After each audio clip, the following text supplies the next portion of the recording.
So today I'm going to be discussing everything that's on this table, right down to the tablecloth, and that is the Dragon Ball Z collectible card game, which ran from 2000 to 2006. So I would have been about 14 when I first discovered this game, and that was back in 2001. I walked into this store called Take Note, and this is in New Zealand by the way, and it's sort of like a stationery or office supplies store, and I'll usually go in there to just check out like video game magazines and things like that. And I remember seeing at the counter there were the Trunks Saga starter packs, and I had no idea what this game was. I'd never seen it, I'd never heard of it before, but it was Dragon Ball Z and I knew that I had to have it. And luckily I worked part-time after school, so I could afford it.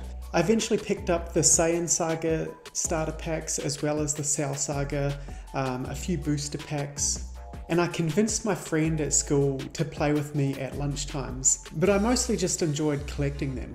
And I didn't enter any tournaments or anything like that, but after doing some research and remembering how this game is played and how fun it was to play, I kind of wish I did know about tournaments and all of that, because I would have loved to get into that. I just didn't know at the time how big this game actually was, because I was the only one that I knew that actually collected these in my little hometown. But over the years I did discover how big this game actually was, especially in the States. So let's take a look at the history of this game. In 2000, the company Score Entertainment released the first versions of this game with the Saiyan Saga and booster packs. These cards were a little basic and had screenshots of scenes printed onto the cards. The gameplay for this initial release was also a bit crude, but once the Trunks Saga was released, they had introduced several mechanics and rules that enhanced the gameplay experience. Throughout the initial run, the game had 18 expansions, one virtual set, a few subsets, and lots of promo cards that would come with toys, things like Burger King kids meals, and also from tournaments. There was even a Game Boy Advance game based on this card game. Like any popular card game such as Pokemon, Yu-Gi-Oh! And Magic, there were big tournaments held for this. And the English voice actor who plays Krillin has spoken previously about how he drove in a Hummer, which had the collectible card game logo plastered onto it. He drove that all over the United States to promote and play this game. And he said that he got so good at it that he had to just start letting people lose because he was just winning all the time. Basically, there's 3 ways to win this game. One of the ways is to collect all 7 Dragon Balls. The second way is to max out your character's power level, and once you do that, you win the game. But the third and most popular, and probably the most common way to win the game, is by depleting your opponent's life deck.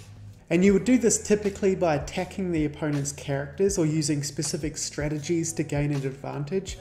Players take turns performing actions such as attacking, defending, using energy to play cards, and powering up the characters. There were some ups and downs throughout the release of all of these sets, and some sets were heavily criticized, such as the Barbary Saga and what was considered the worst, the World Game Saga, where others such as the Android and Boo Saga were named as probably the best sets ever released throughout the entire CCG run. The criticisms and praises would generate usually from new gameplay elements that would be introduced for each saga, or cards that changed how the gameplay flows.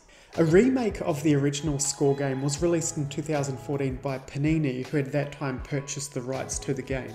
And these sets had a lot of the same elements as the original game, but they did introduce some elements which made the gameplay more fluid and enjoyable to play. But once the Dragon Ball Super card game was announced in 2017, the collectible card game or collectible trading game was completely discontinued. So each card would have a Dragon Ball in the corner, which would represent how rare the cards are.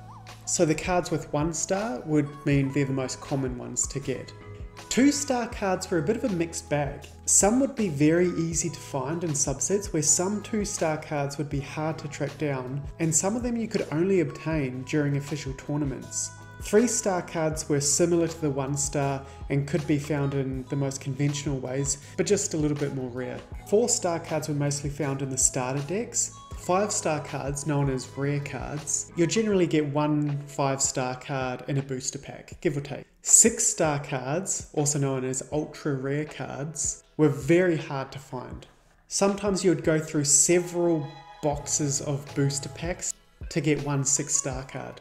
And finally, the 7-star cards, also known as the uber rare cards, you could only really get in tournaments. You could also find foil versions of regular cards, which would make the card a little bit more collectible and possibly more valuable depending on the card. And if you entered tournaments and you won, you could win things like merchandise, prize money, DVDs, VHS tapes back in the day. And sometimes the winner got a t-shirt just like this one. And I said before that everything on this table has to do with the card game, and I mean everything, like the tablecloth. I've actually got 2 here. These tablecloths are from the original tournaments and have the collectible card game logo for the Saiyan Saga. So these would have been like from the very original Saiyan Saga releases back in like 2000. Very cool to have. And during those early days, especially at the peak of Dragon Ball Z back in like 2000, 2001 in the West, this card game was advertised everywhere. So if you had like your DVD or VHS tapes, there would be commercials for them. Sometimes you would see a commercial on like Toonami or Cartoon Network. If you had like kids magazines, like here in Australia and New Zealand we had K-Zone, you'd always find advertisements of this card game in those magazines. And like I said, I grew up in a really small town in New Zealand. It was like a population of like 4,000 or 5,000. So I was too far removed from the hype around this game. And I kind of feel like I missed out, because I know this would have been something that I would have been right into if I had like access to tournaments and things like that. So that's a real shame. But at the same time, it's pretty cool to know that this game meant a lot to so many people, not just me. So yeah, that is the Dragon Ball Z collectible card game in a nutshell. My 2 best memories from this are playing the game at lunchtime at school with my friend, and just getting like the starter packs or a booster pack and opening the cards up and just seeing what I get, flicking through the cards and just like examining each one, just the artwork on it or the screenshots from the show. And yeah, I just really enjoyed it. So yeah, let me know if you have some memories about this game. Did you enter any tournaments or did you collect them? That is my video. Hope you enjoyed, guys. Thanks for watching, and I'll see you next time. Bye.